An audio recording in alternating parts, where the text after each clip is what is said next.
హరిహర వీరమల్లు నుండి third single అయితే release చేశారనమాట. సాంగ్ ఎలా ఉంది అనేటటువంటిది క్లారిటీగా మాట్లాడుకోవాలంటే నాకైతే అంత నచ్చలేదు అని చెప్పి నేను చెప్పను. నచ్చలేదు అని చెప్తే తప్పైపోద్ది అనమాట. ఎక్కలేదనమాట. మరి ఇది ఎప్పుడు ఎక్కిద్ది అని కొన్ని ట్రోల్స్ కూడా వినపడతాయి అనమాట. వీటన్నిటికీ ఆన్సర్ అయితే ఈరోజు ఈ వీడియోలో ఇచ్చేటటువంటి ప్రయత్నం చేద్దాం. అని నచ్చినటువంటి ఏంటి, నచ్చనటువంటి ఏంటి, ఈ సాంగ్ని ఇప్పుడు రిలీజ్ చేశారు, మరి సినిమా హైప్ని తగ్గడానికి రిలీజ్ చేశారా, ట్రయల్ ఎప్పుడు వస్తుంది, సినిమా అనుకున్న డేట్కి వస్తుందా రాదా అనేటటువంటి క్లారిటీగా క్లుప్తంగా మాట్లాడుకునేటటువంటి ప్రయత్నం చేద్దాం ఫ్రెండ్స్.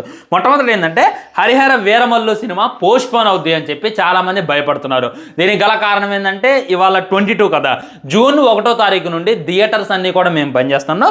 ఎందుకంటే వాళ్ళంతా కూడా మాకు రెంట్కి సినిమా ఇస్తున్నారు, వాళ్ళు మాకు రెంటే పే చేస్తున్నారు. దానివల్ల మాకు మెయింటెనెన్స్ కూడా సరిపోవట్లేదు, థియేటర్ కూడా జనాలు ఎవడు రావట్లేదు. ఇదైతే కష్టం. ఇక మీద వచ్చేటటువంటి ప్రాఫిట్లో కనీసం 30% ఈ థియేటర్లకి కేటాయిస్తామని చెబితేనే థియేటర్లు ఓపెన్ చేస్తాం. జూన్ 1 నుండి ఖచ్చితంగా థియేటర్స్ అయితే బంద్ అవుతాయి అని చెప్పి హైదరాబాద్లో ఉన్నటువంటి థియేటర్ అసోసియేషన్ అయితే నిర్ణయం అయితే తీసుకుందనమాట. దీనివల్ల ఏం జరిగిద్ది, నిజంగా థియేటర్ బంద్ అవుతాయి అంటే ఇప్పుడు థియేటర్ అనేటటువంటివి మీ అందరికీ తెలుసు అనమాట. వాళ్ళకి వచ్చేటటువంటి ప్రాఫిట్ ఈ పాప్కార్న్ అమ్మడం మీద, ఈ సమోసాలు అమ్మడం మీద, వీటి మీద వస్తాయి. ఇక దేని మీద వాళ్ళకైతే డబ్బులు ఇంకొస్తే పార్కింగ్ మీద వస్తాయి అనమాట. అండ్ రెంట్ నడుస్తుంది అనమాట. మా సినిమా ఇన్ని షోస్ అయ్యండి, మేము ఒక్కొక్క షోకి ఎంత ఇస్తామని చెప్పి చెప్తారు.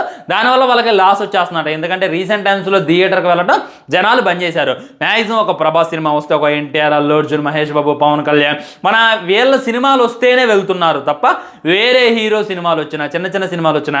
రీసెంట్గా ఒక సినిమా వచ్చింది, సినిమా బాగానే ఉందన్నమాట, మన విక్రమ్ గారిది.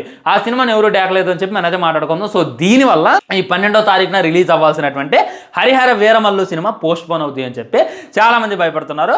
ఒకటి గుర్తుపెట్టుకోండి, హరిహర వీరమల్లు సినిమా రిలీజ్ అవుతుంది, మీ థియేటర్లో ఆడించుకుంటారా అంటే బుద్ధున్నటువంటి ఏ థియేటర్ ఒకటి కూడా వద్దు అనడు. ఎందుకంటే అది థియేటర్కి వచ్చిందంటే థియేటర్కి పండగ వాతావరణం వచ్చినట్టే. పార్కింగ్ డబ్బులు వచ్చేస్తాయి, పాప్కార్న్ డబ్బులు వచ్చేస్తాయి, థియేటర్ పూర్వ వైభవం ఉంటుంది, థియేటర్ని పెళ్లి కూతురు చేసేస్తారు పవర్ స్టార్ పవన్ కళ్యాణ్ గారి ఫ్యాన్స్. కాబట్టి ఏ థియేటర్ వద్దంటే మ్యాక్సిమం వీళ్ళు ఈ నిర్ణయం తీసుకున్నారు. 1వ తారీఖు నిజంగానే బంద్ చేస్తే ఒక 3-4 రోజులు చర్చ జరిపిన తర్వాత ఆ తర్వాత మరి థియేటర్లు ఉంచాలా, క్లోజ్ చేయాలని చెప్పి అర్థమైతే ఒకవేళ పెద్ద హీరో సినిమా రిలీజ్ అయితే ఖచ్చితంగా వాళ్ళంతటి వాళ్ళే థియేటర్ని అయితే ఓపెన్ చేస్తారు అనేటటువంటిది 100% వస్తాం. దీని గురించి భయపడమాకండి. ఒకవేళ పోస్ట్ పోన్ అయితే వేరే కారణాల వల్ల పోస్ట్ పోన్ అవ్వచ్చు హరిహర వీరమల్లు, నేను కాదంటలా. కానీ ఈ థియేటర్ ఇష్యూ వల్ల పోస్ట్ పోన్ అయితే అని చెప్పి నేను అసలుకే అనుకోవట్లేదు ఫ్రెండ్స్. ఇంకోటి ఏంటంటే సాంగ్ స్లోగా ఉంది, అంత ఎక్కట్లేదు, కేరవాన్ గారు డిసప్పాయింట్ చేశారు అని చెప్పి ట్విట్టర్లో నేనైతే మీమ్ చూసా. అండ్ ఫేస్బుక్లో కూడా కొన్ని ట్రోల్స్ అయితే నాకైతే కనపడ్డాయి అనమాట. ఒకటి గుర్తుపెట్టుకోండి, ఇది యుద్ధ ప్రాతిపదికని మనకి వివరించేటటువంటి సాంగ్. ఓ హరిహర వీరమల్లు యుద్ధం ఏ విధంగా చేసిండు, యుద్ధంలో పే అయ్యేటటువంటి సాంగ్. ఇదేమి మనం డ్యాన్స్ వేయడానికి, మనం ఇది చేయడానికి కాదు. వన్స్ థియేటర్కి వెళ్ళి అక్కడ యుద్ధం జరుగుతుంటే ఆ విజువల్స్ మన కళ్ళకు కానొస్తుంటే ఆ సాంగ్ అప్పుడు ఎక్కిద్ది అని చెప్పి అందరూ కూడా గుర్తుంచుకోండి. ఇప్పుడు ఒక 2-3 టైమ్స్ అయినా ఎక్కకపోవచ్చు అని ముందు అయితే ఖచ్చితంగా ఎక్కిద్ది. అండ్ విఎఫ్ఎక్స్ వర్క్ అనమాట, ఇది కొద్దిగా పూర్గా ఉన్నట్టు అనిపిస్తుంది అనమాట. అంటే ఎక్కువ ఖర్చు చేశారు కానీ ఆ ఖర్చు చేసింది అయితే కానొస్తుంది. ఈ సాంగ్లో కూడా ఈ విధమైనటువంటి విఎఫ్ఎక్స్ పెట్టడం అవసరమా? రాధేశ్యామ్ సినిమాలో ఎవరు మీరెవరో సాంగ్ అప్పుడు మాకు కనపడ్డటువంటి విఎఫ్ఎక్సే కనపడింది అని చెప్పి కూడా చాలా మంది కామెంట్ చేస్తున్నారు. అట్లాంటిది ఏం లేదు. విఎఫ్ఎక్స్ అనేటటువంటిది ఈ సాంగ్ మెయిన్ హైలైట్. కానీ లిరిక్స్ మనకి వివరించడానికి వాళ్ళు విఎఫ్ఎక్స్ వాడాడు. కానీ ఇంత పూర్ విఎఫ్ఎక్స్ అయితే సినిమాలో ఉండదు అని చెప్పి గుర్తుపెట్టుకోవాలి. ఇంకోటి ఏంటంటే and PSPK looks, power star Pavan Kalyan garu looks అయితే ఆసమ్ ఉన్నాయి. అంతే అయితే ఎక్స్పెక్ట్ చేయలేదు అనమాట. ఈ రేంజ్లో అన్న ఉంటాడు, ఈ రేంజ్లో చార్మ్ ఉంటుంది, ఈ రేంజ్లో గ్రేస్ ఉంటుంది అని చెప్పి నేనైతే ఎక్స్పెక్ట్ చేయలేదు.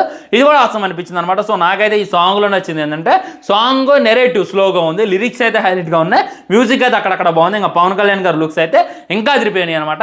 ఒక్క మొక్కలో చెప్పాలి నేనంటే ట్రైలర్ కోసం నేను ఇగ్గల్లి వెయిట్ చేస్తున్నా. ట్రైలర్ అయితే ఇంకో 3 రోజులు లేదా 4 రోజుల్లో మన ముందు దింపేటటువంటి ప్రయత్నం మూవీ ఏం చేస్తుంది అని చెప్పి బయట గట్టి వార్తలు ఫ్రెండ్స్. సో దీని మీద మీ కామెంట్ కూడా తప్పకుండా తెలియజేయండి. సాంగ్ రివ్యూ చాలా మంది అడిగారు కాబట్టి ఈ విధంగా అయితే చేయడం జరిగింది. ఉంటా ఛానల్ని సబ్స్క్రైబ్ చేయండి, వీడియో లైక్ చేయండి, వీళ్ళకి షేర్ చేయండి. అనే మాత్రం